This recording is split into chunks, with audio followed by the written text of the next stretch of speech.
నమస్తే guys, time ఇప్పుడు mid night 1:30 అవుతుంది. నేను తిరుపతికి బయలుదేరాను. మా పేరెంట్స్ ఎంజీబీఎస్ బస్ స్టాండ్కి వస్తున్నారని చెప్పేసి నేను బస్ స్టాండ్కి వెళ్ళాను వాళ్ళని పిక్ చేసుకోవడానికి. అక్కడ నుంచి మేము క్యాబ్ బుక్ చేసుకొని చెర్లపల్లి రైల్వే స్టేషన్కి వెళ్ళాను. అరౌండ్ 3 AM మేము చెర్లపల్లి రైల్వే స్టేషన్కి రీచ్ అయ్యాం. ఇది నేను కూడా ఫస్ట్ టైం చెర్లపల్లి రైల్వే స్టేషన్కి రావడం. చాలా పెద్దగా కట్టారని నీట్గా ఉంది. సో మా వాళ్ళందరూ అదే డిస్కస్ చేసుకుంటున్నారు, ఇంత పెద్దగా కట్టారు ఏంటి అది ఇది అని చెప్పేసి. లిటరలీ చాలా పెద్దగా ఉంది రైల్వే స్టేషన్, లైక్ ఎయిర్పోర్ట్ లాగా. మేము డైరెక్ట్ ప్లాట్ఫామ్ పైకి వెళ్ళిపోయాము. మా ప్లాట్ఫామ్ నెంబర్ 3 అండ్ దోమలు ఫుల్ ఉన్నాయి. సో ఫ్యాన్ కింద ఉన్నాం ఎగ్జాక్ట్గా, అయినా కూడా దోమలు ఫుల్ ఉన్నాయి. టైం వచ్చేసి 5 AM అవుతుంది అక్కడ ఇక్కడ తిరుగుతూ.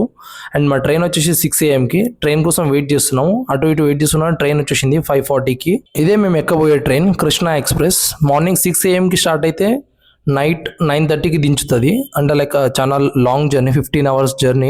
మేమైతే మా రిజర్వ్డ్ కోచ్ దగ్గర నిల్చొని ఉన్నాం, S4 దగ్గర. అండ్ ట్రైన్ వచ్చేసి ట్రైన్ లోపలికి ఎక్కేసి పడుకునేసినాం డైరెక్ట్. నైట్ అంతా నిద్ర లేదు కాబట్టి. అలా లేచేసరికి మార్నింగ్ అయిపోయింది. అండ్ బ్రేక్ఫాస్ట్ చేసినాం ట్రైన్లోనే. అలా డోర్ దగ్గరికి వెళ్ళి బయటికి తల పెట్టి చూస్తున్నాను. ఏదో ఒక తీట పని మనకు అలవాటే కాబట్టి. కానీ చాలా టెన్షన్గా ఉండే, ఫోన్ ఎక్కడ పడిపోద్ది అని చెప్పేసి. అలా వచ్చి నా సీట్లో నేను కూర్చున్నా. వాష్రూమ్ పక్కనే మా సీట్లు కావడంతో ఆ మధ్యలో స్మెల్ వస్తుంది, తట్టుకోలేకపోయినాం.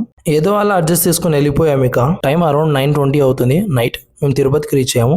రైల్వే స్టేషన్లో జనాలు చాలా మంది ఉండడంతో టోకెన్ టికెట్స్ కలెక్ట్ చేసుకొని వెళ్ళాలి అని చెప్పేసి డిసైడ్ అయ్యాము. సో నియర్ బై హోటల్లో మేము డిన్నర్ చేసి ఆ పక్కనే ఉన్న విష్ణు నివాస్లో నైట్ స్టే చేసి టోకెన్ టికెట్స్ కలెక్ట్ చేసుకొని నెక్స్ట్ డే దర్శనంకి వెళ్ళిపోయాం.